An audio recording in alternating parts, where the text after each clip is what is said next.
Ayman Zawahiri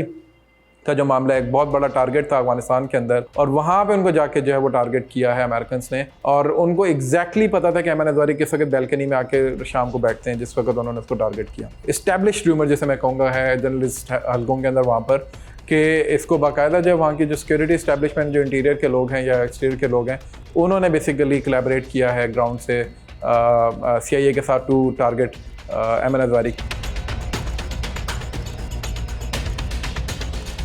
अभी जो cigar की जनवरी 2024 की जो रिपोर्ट आई है उसके अंदर एक बहुत ज़बरदस्त किस्म का इंकशाफ विद रिगार्ड्स टू अफगानिस्तान हुआ है। वो ये कहते हैं कि 2.8 बिलियन या 3 बिलियन के अराउंड कोई रकम है जो कि अमेरिका ने पोर इन की है through different means and methods inside Afghanistan in last 3 to 4 years, और उसके अंदर से तकरीबन कोई $300 मिलियन जो है वो अभी भी अनअकाउंटेड फॉर है। वो $300 मिलियन है वो कहाँ गया, किन एक्टिविटीज़ में इन्वॉल्व हुआ और कौन उसको इस्तेमाल कर रहा है। तो फिर ये सवालात जन्म लेते हैं कि शायद ये कहीं ना कहीं किसी न किसी ऐसी जगह पे चैनल हो रहा है जो कि नेबरिंग कंट्रीज़ को जो डिस्टेबलाइजेशन का प्रोसेस है उसके अंदर कहीं ना कहीं शायद ये इन्वॉल्व हो रहा हो। अगर हम 2.7 समथिंग जो है बिलियन उसकी बात करें जो डेवलपमेंट की मद के अंदर जा रहा है, एक तो कोई बहुत सिग्निफिकेंट आपको मेगा प्रोजेक्ट्स नज़र नहीं आते। उसकी वजह यह है कि अभी भी अफगानिस्तान के अंदर हेल्थ के आपको इशूज़ इतने ज़्यादा हैं, एजुकेशन का मामला आपके सामने है। वैसे ही आदी आबादी को उन्होंने बंद किया हुआ है और बाकी आदी आबादी का भी कोई ख़ास एजुकेशन के मामला नहीं चल रहे। इसी तरीके से पीने का पानी, इसी तरीके से माल नॉरिशमेंट, 4 करोड़ की आबादी के अंदर अगर इतना पैसा एड की मद में जा रहा हो और उसमें कोई आपको सिग्निफिकेंट 3-4 साल में डेवलपमेंट नज़र ना आए, कोई पता नहीं है कि वो पैसा किधर जा रहा है, और वो उसके बाद वो अगर टेरर फाइनेंसिंग के अंदर जा रहा है तो वो भी बाद में दुनिया के सामने आएगा कि बहुत बड़ा मॉन्स्टर जो है वो शायद वहाँ पे जो है वो पैदा हो गया। कि जो यूनाइटेड नेशंस के थ्रू पैसे जा रहे हैं वो एक अलग एलिमेंट है। उसके बारे में कुछ रिपोर्ट्स पहले ये आई थी क्योंकि 30 to 40 मिलियन जो है वो अफगानिस्तान के अंदर एड की मद में यूनाइटेड नेशंस की जो NGOs हैं, जो यूनाइटेड नेशंस के जो प्रोजेक्ट्स हैं उनके थ्रू अफगानिस्तान के अंदर पोर इन किए जा रहे हैं। इसकी बहरहाल एक अकाउंटेबिलिटी होनी चाहिए कि वो पैसा जब अफगानिस्तान की गली मोहल्लों के अंदर जाता है, अफगानिस्तान के ऑर्गेनाइजेशंस के अंदर जाता है, वो ज़ाहिर है वहाँ की जो मिनिस्ट्रीज़ हैं उनके साथ मिलकर वो काम करते होंगे, तो उनको जो ग्रांट्स देते होंगे उसकी अकाउंटेबिलिटी क्या है और उसकी रिपोर्ट्स क्या हैं, ये क्यों बड़ी एक और सिग्निफिकेंट एलिमेंट है। इसको कंपेयर करें पाकिस्तान के साथ। पाकिस्तान इस वक्त एक IMF का ट्रांशे लेने के लिए जो कि $1 बिलियन के आसपास है। जितनी भी पॉलिसीज़ हैं, ये जो हमारा इन्फ्लेशन है, बिल्स का ऊपर जाना है, यानी पॉलिसीज़ के अंदर अथल पथल होना, ये पाकिस्तान सिर्फ उस $1 बिलियन के लिए कर रहा है।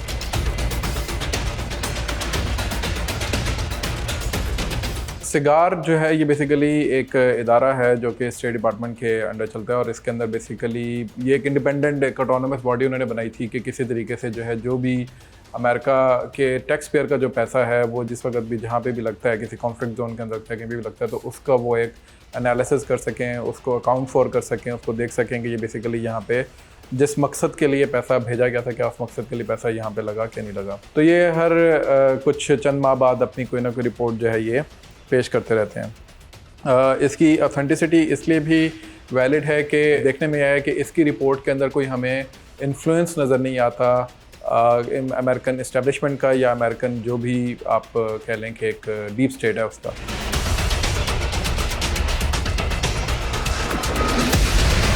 तालिबान के कुछ राइवल्स हैं वो ज़रा इस पर बहुत ज़्यादा क्लेम करते हैं कि इनको इधर उधर से फंडिंग हो रही है। अगर आप ये देखें कि क्या अमेरिकन का और तालिबान का कोई गठजोड़ चल रहा है,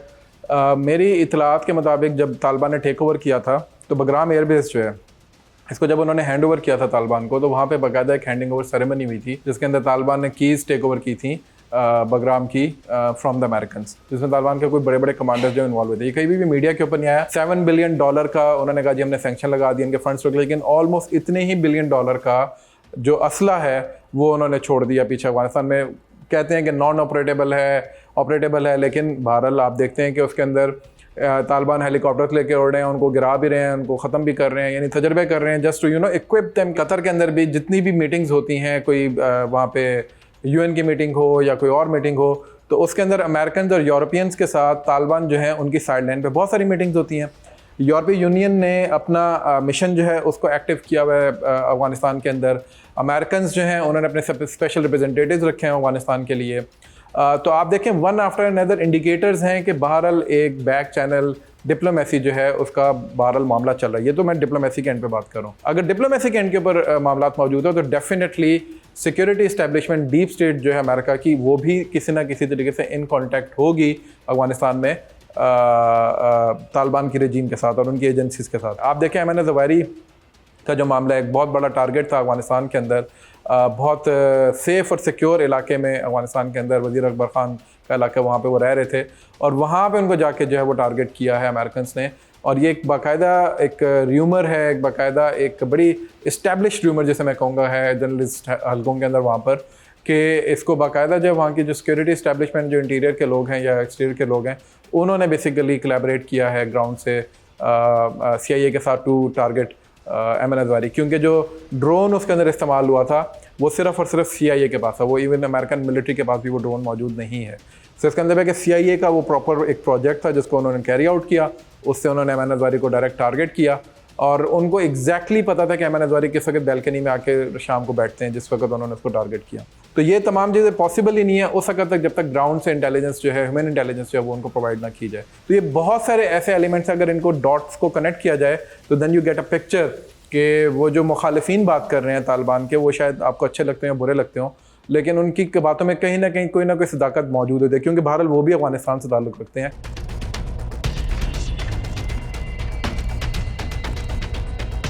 जैसे ही अमेरिकन ने पुल आउट किया तो Chinese took an opportunity. China पहला मुल्क है जिसने उनका एम्बेसडर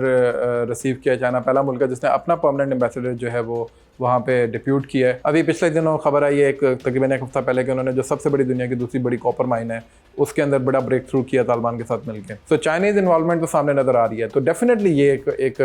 एक अब फ्लैग रेस करता है for the American Asia pivot, जो उनका एक पूरा स्ट्रेटजी है उसके अंदर, कि किस तरीके से चाइना कंटेनमेंट पॉलिसी को किया जाए। पहले उनका फोकस पाकिस्तान था, अभी उनका फोकस जो है वो अफगानिस्तान और ईरान है। तो ये तीन ममालिक जो आप देखें वो सबसे ज़्यादा वॉलेटाइल हैं पूरे वेस्ट और से साउथ एशिया के रीजन के अंदर, और इन्हीं को अमेरिकन ने जो है वो शायद डिस्टर्ब रखा हुआ है इस सारे मसले के थ्रू। और अमेरिकन डेफिनेटली चाहेंगे, और ना सिर्फ अमेरिकन बल्कि इंडियंस भी, क्योंकि सबसे बड़ा जो राइवल साउथ एशिया के अंदर या एशिया के अंदर इंडिया के हेजेमोनिक डिज़ाइंस के अंदर अगर कोई है वो पाकिस्तान के साथ साथ चाइना है। तो चाइना को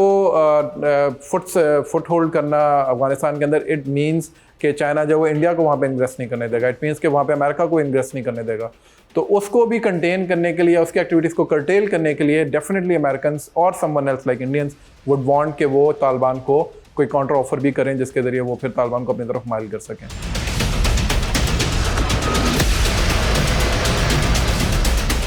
अच्छा, ये जो सारी बात है, अब जैसे मैंने बार बार $300 मिलियन की बात की, सिगार की रिपोर्ट की, इसी तरीके से इंडिया की इन्वेस्टमेंट की वहाँ पे बात की है या डेवलपमेंट फंड्स की बात की है, इसी तरीके से 2.7 बिलियन जो हम बात कर रहे हैं उसकी मैंने बात की है। उसके अलावा जो ये $40 मिलियन पर वीक जो है वो $100 बिल के सूरत में जो एक र्यूमर है कि आ रहे हैं वहाँ पे, उसकी बात हुई है। और कैश जो है, चूँकि सेंट्रल बैंक उसका काम नहीं कर रहा, तो कैश ट्रांजैक्शंस वहाँ पे हो रही हैं, यानी वो कहीं पे भी रेडार पे नहीं है वो पैसा। तो ये पैसा कहीं ना कहीं तो जा रहा होगा। इसके अलावा वेपनरी की बात हमने की थी कि वेपन बहुत ज़्यादा पीछे वो छोड़ के गए हैं, ब्लैक मार्केट के अंदर वेपन गया है, वेपन वहाँ से क्लेम किया जाता है कि वहाँ से TTP ने लिया, या एलिमेंट्स जो हैं GDI के वो उसको दे रहे हैं TTP को वो सारा वेपन। और बाकायदा जब भी पाकिस्तान के अंदर अटैक्स हुए हैं तो वो वेपन्स पकड़े भी गए हैं, हाई टेक वेपन्स हैं, नाइट विजन्स हैं, इस तरह की गन्स हैं जो कि इवन पाकिस्तान के पास मौजूद नहीं है वेपनरी के अंदर। तो ये वो तमाम चीज़ें हैं जो कि इंडिकेट करती हैं कि TTP जो है उसको बाकायदा एक फोर्स के तौर पे जो है वहाँ पे इक्विप किया गया है, पैसे के थ्रू भी और वेपन्स के थ्रू भी। अब ये वो कंसर्न है जो कि पाकिस्तान की फॉरेन ऑफिस, पाकिस्तान की मिलिट्री इस्टेब्लिशमेंट बारहा दफ़ा कम्युनिकेट कर चुकी है अफ़गान काउंटर पार्ट्स के साथ। सबको पता है, सबके पास प्रूफ मौजूद हैं, सबको मालूम है कि TTP की लीडरशिप कहाँ पे बैठी हुई है। मीडिएशन की जब तालिबान बात करते हैं तो इट मीन्स कि TTP is actually sitting inside Afghanistan.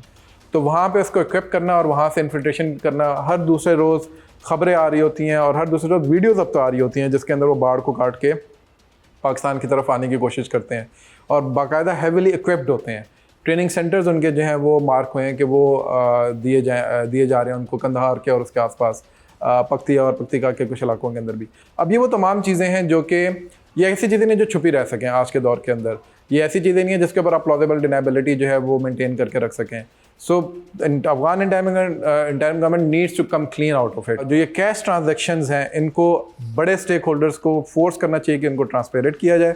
ताकि अफगानिस्तान के अंदर जितना पैसा जा रहा है उसका पता चल सके कि वो पैसा इस वक्त कहाँ पे इस्तेमाल हो रहा है। पाकिस्तान के ऊपर बाकायदा फैटफ का इतना बड़ा जो है वो झंडा गाड़ दिया गया कि पाकिस्तान के अंदर हर चीज़ जो है वो हमने रीवैम्प की है, from our banking sector to our business transactions to our everything, tax वैक्स का सारा मामला, कि कोई भी एक चीज़ जो वो अनअकाउंटेड फॉर ना जा रही हो, ट्रांसपेरेंट हो। तो क्या ये काम 4 करोड़ की आबादी वाले मुल्क के अंदर नहीं किया जा सकता, ताकि वहाँ पे जो इस तरह की टेररिस्ट ऑर्गेनाइजेशन है जैसे कि टीटीपी, उनको जो है वो कर्टेल, उनकी एक्टिविटीज़ को कर्टेल किया जा सके।